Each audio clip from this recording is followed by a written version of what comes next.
Video में अपना question number 1.2 का क्वेश्चन नंबर 1 किया था। आज हम करेंगे अपने 1.2 का क्वेश्चन नंबर कौन सा करेंगे 2। क्वेश्चन नंबर 2 करने से पहले आपको जिन चीजों का पता होना चाहिए, क्वेश्चन नंबर 2 में क्या, from the following matrix identify, कहता है गिवन मैट्रिक्स में से उसने कुछ मैट्रिक्सेस दिए हैं नीचे, उसमें से कहता है आइडेंटिफाई करो, पता लगाओ कि कौन सा स्क्वायर मैट्रिक्स है, कौन सा रेक्टेंगुलर मैट्रिक्स है, कौन सा रो है, कौन सा कॉलम है, कौन सा आइडेंटिटी और कौन सा नल है। A B C D E F, उसने 6 मैट्रिक्सेस दिए हैं और नीचे उन्होंने मैट्रिक्स की एग्जांपल दी है, उसमें बता रहा कौन सा मैट्रिक्स कैसे बिहेव करता है। तो आंसर्स पता होने से पहले आपको ये चीज का पता होना चाहिए कि जो आपका स्क्वायर मैट्रिक्स है, स्क्वायर मैट्रिक्स होता कैसा, स्क्वायर मैट्रिक्स कहते किसे हैं, ऐसे ही आपको अगर मैं कोई भी मैट्रिक्स दूंगा और उसमें से पूछूं कि ये कौन सा मैट्रिक्स है, आपको पहले पता होना चाहिए ना कि स्क्वायर मैट्रिक्स को कहते किसे हैं, स्क्वायर मैट्रिक्स। अच्छा, स्क्वायर मैट्रिक्स से पहले हम देख लेते हैं कि स्क्वायर किसे कहते हैं। मुझे ये जरा बताना, स्क्वायर किसे कहते हैं, जिसकी 4 साइड्स, जिसकी चारों साइड बराबर होती हैं, ऐसे ही है। अब हम मैट्रिक्स में इस वाली लाइन को क्या कहते हैं, रो, और इस वाली लाइन को क्या कहते हैं, कॉलम। तो स्क्वायर मैट्रिक्स का मतलब ये हुआ कि आपकी जिसमें रोज और कॉलम्स क्या हैं, बराबर हैं, ऐसा मैट्रिक्स जिसकी रोज और कॉलम बराबर हैं, वो मैट्रिक्स कौन सा कहलाएगा, स्क्वायर मैट्रिक्स। क्लियर। अभी हम यहाँ पे स्क्वायर की जगह छोड़ देते हैं, जो हमारे पास पार्ट्स हैं उसमें से हम आइडेंटिफाई कर लेंगे कि इसमें से कौन सा स्क्वायर मैट्रिक्स है। स्क्वायर मैट्रिक्स की समझ आ गई आप लोगों को, ऐसा मैट्रिक्स जिसकी रोज और कॉलम बराबर आ जाए। क्यों, क्योंकि स्क्वायर में क्या होता है, ये और ये साइड, ये हॉरिजॉन्टल ये वर्टिकल, दोनों बराबर हो, इधर वाली और इधर वाली भी, तो हम उसको कहते हैं स्क्वायर। तो आपके पास जब भी मैट्रिक्स आए तो आपने अगर पूछा ये स्क्वायर मैट्रिक्स है या नहीं, तो आपने अज्यूम कर लेना स्क्वायर आप किसे कहते हो, चारों साइड बराबर हो। दो साइड्स क्या होती हैं, रोज, और दो साइड्स क्या होती है, कॉलम। तो आपका रो और कॉलम बराबर हो। जैसे हम इसमें से देख लेते हैं इसका पार्ट 3, क्वेश्चन नंबर 2 का पार्ट 3। पार्ट 3 कैसा है, ऐसा है, ये देखें 6 3 -4 और -2 कैसा है, ऐसा है। अब मुझे बताओ इसका ऑर्डर क्या है, इस मैट्रिक्स का ऑर्डर क्या है, 2/2, 2 रोज हैं 2 कॉलम है। तो हमने क्या बात की थी, जिसमें रोज और कॉलम बराबर हो, इक्वल हो, मैट्रिक्स कौन सा होता है, स्क्वायर मैट्रिक्स। तो स्क्वायर मैट्रिक्स में पार्ट 3 आपका आ जाएगा। फिर हम इसको सॉल्व भी कर लेते हैं पूरा। अगला आप इसमें से देख के बताएं, आपके पास क्वेश्चंस की लिस्ट है, जैसे हमने 3 लिखा है, आप बच्चों अपनी बुक में से देख के बताओ, जैसे 3 हमने लिखा है, तो और कौन सा मैट्रिक्स है, 4 IV 4 मैट्रिक्स भी आपका क्या है, स्क्वायर है। क्यों, क्योंकि उसमें ऐसा पार्ट है। ये आपने सॉल्व भी ऐसे करने हैं, आपने लिखना है स्क्वायर मैट्रिक्स और नीचे पार्ट्स उसके लिख देना है कौन सा स्क्वायर मैट्रिक्स का, ठीक है। ये अमूमन मोस्टली आपके एमसीक्यूज में आ जाते हैं कि आपको मैट्रिक्स गिवन होता है और नीचे ऑप्शन दी गई होती है, स्क्वायर मैट्रिक्स है, ये नल मैट्रिक्स है, ये आइडेंटिटी मैट्रिक्स है, ये क्या है। लेकिन इसके कॉन्सेप्ट आपको आने चाहिए। ये कॉन्सेप्ट आपकी किस चीज में मदद करेंगे, जब आप आगे क्वेश्चंस को सॉल्व करेंगे, रो और कॉलम्स को आपका पक्का हो जाना चाहिए कि इसको हम कहते हैं रो और इसको हम कहते हैं कॉलम। अब आपका रो और कॉलम को इंतहाई पक्का हो जाना चाहिए कि आपको कैसा भी सवाल आ जाए, सबसे पहले आपने किस चीज को देखना, हमेशा रोज और कॉलम को, इसके ऑर्डर को कि कितनी रोज और कितने कॉलम्स हैं। क्योंकि जब हम आगे एक्सरसाइजेस को देखेंगे, हम मल्टीप्लिकेशन देखेंगे, एडिशन देखेंगे, तो सबसे पहले हम उसमें इन्हीं चीजों को नोट करेंगे। अच्छा, अगला देखा जाए स्क्वायर मैट्रिक्स के बाद उन्होंने बी पार्ट पूछा हुआ, रेक्टेंगुलर मैट्रिक्स कौन सा, सर 8 वाला पार्ट भी स्क्वायर मैट्रिक्स है। 8 वाला पार्ट भी, 8 पार्ट क्या है, 3/3 बिल्कुल। जो आपका पार्ट 8 है वो भी क्या है? Square matrix. स्क्वायर मैट्रिक्स है।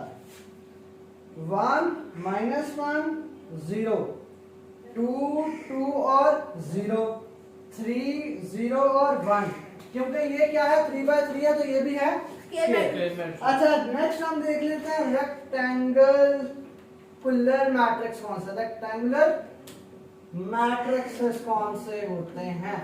रेक्टेंगल कैसा होता है? रेक्टेंगल की शेप क्या होती है? मतलब जिसका रो बराबर है और कॉलम भी बराबर है। नहीं, कॉलम से बराबर है रो इसमें तो हम देखते हैं कॉलम है ना, तो मतलब इसकी अगर ये रो है और ये कॉलम है, अगर हम मैट्रिक्स के हिसाब से देखें तो ऐसा मैट्रिक्स जिसके रोज और कॉलम बराबर ना हो। समझ आ गई? कितना आसान है। रेक्टेंगल मैट्रिक्स अगर अब आपसे कोई पूछ ले तो आसान है ना, जिसके रोज और कॉलम बराबर ना हो। ये वाली लाइन इस लाइन के कभी बराबर नहीं होती रेक्टेंगल में, ऐसे ही है।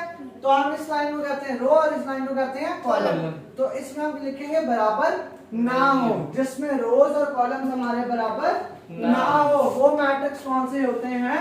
Rectangular matrix. अब इसमें से दोबारा आइडेंटिफाई करके बताओ। हम बस पार्ट नंबर लिख लेंगे सारे लिखने के बजाय, पार्ट नंबर मुझे लिख के बता दें। पार्ट नंबर 1 भी है, पार्ट 1 है आपका, पार्ट नंबर 5, पार्ट 2 भी है आपका, क्यों? क्योंकि इसमें भी रोज और कॉलम बराबर नहीं है। पार्ट 2 भी आपका इसी में आएगा। पार्ट 3 आपका स्क्वायर था, पार्ट 4 भी आपका स्क्वायर है, पार्ट 5 है, पार्ट 5 हो गया, पार्ट 6 भी है, वेरी गुड। पार्ट 7 भी है, पार्ट 9 और पार्ट 9 भी आपका क्या है? कौन से मैट्रिक्स है? Rectangular matrix. आपको कॉन्सेप्ट समझ आ गया? स्क्वायर मैट्रिक्स कौन से होते हैं, रेक्टेंगुलर मैट्रिक्स कौन से होते हैं? जैसे मर्जी आ जाए, अब आपके पास सॉल्यूशन आपको मिल जाएगा, आप आइडेंटिफाई कर सकते हो। ये स्क्वायर है, ये रेक्टेंगल है।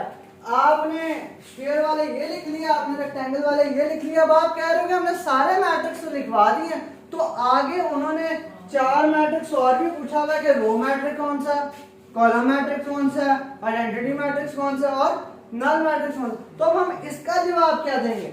हम इसके भी अलग इन्हीं पार्ट में से निकालेंगे, लेकिन समझ के। कल हमने रो और कॉलम समझा था। रो मैट्रिक्स कौन सा होता? जो हॉरिजॉन्टल रो कौन सा होता और कॉलम कौन सा? जिसमें सिर्फ और सिर्फ एक रो। और कॉलम मैट्रिक्स कौन सा होता है? जिसमें सिर्फ एक कॉलम हो। तो इसमें से आइडेंटिफाई कर सकते हो कौन कौन 6 सा? वाला रो है 6 वाला है आपका रो, और सेकंड वाला कॉलम। ऐसे क्या 6 वाला? क्योंकि आपका 7 वाला भी कॉलम है और सेकंड वाला भी कॉलम है, सेकंड वाला कॉलम है। वेरी और गुड। 7 वाला भी कॉलम है, और 7 वाला भी कॉलम है। Very good. तो जिसकी सिर्फ और सिर्फ एक रो है इसके अंदर, वो है रो मैट्रिक्स। जिसका सिर्फ और सिर्फ एक कॉलम है वो पार्ट 2 है और पार्ट 7 है। आपने अपने बुक के ऊपर आइडेंटिफाई कर लेना। हम सारे इसको क्वेश्चंस को बार बार लिखने के बजाय हम पार्ट नंबर दे रहे हैं कि पार्ट नंबर ये रेक्टेंगल है, पार्ट नंबर ये स्क्वायर है, पार्ट नंबर ये रो है, पार्ट नंबर ये कॉलम है। ये रिपीट हो सकते हैं। अब हमारे पास 2 मैट्रिक्सेस रह गए समझने वाले। एक आइडेंटिटी मैट्रिक्स, ये भी हमारे पास कल था। जो यूनिट मैट्रिक्स था वो हमने क्या कहा था? आइडेंटिटी मैट्रिक्स भी हो सकता है। एक आइडेंटिटी मैट्रिक्स रह गया और दूसरा कौन सा मैट्रिक्स रह गया? नल।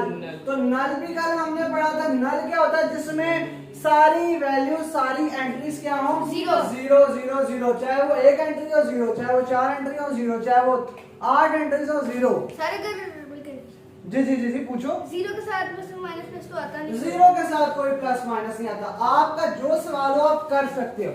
आपको भी क्लैरिफाई होगा। जो हमारे स्टूडेंट्स हमें देख रहे हैं और आपको सुन रहे हैं, उनको भी क्वेश्चंस क्लैरिफाई होंगे। ठीक है, वेरी गुड।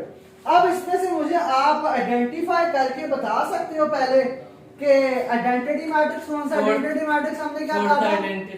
फोर्थ आइडेंटिटी है। क्यों आइडेंटिटी है फोर्थ? इसका डायगोनल है, डायगोनल में 1 है। तो कल हमने पढ़ा था जिसके डायगोनल में 1 हो वो कौन सा मैट्रिक्स होता है?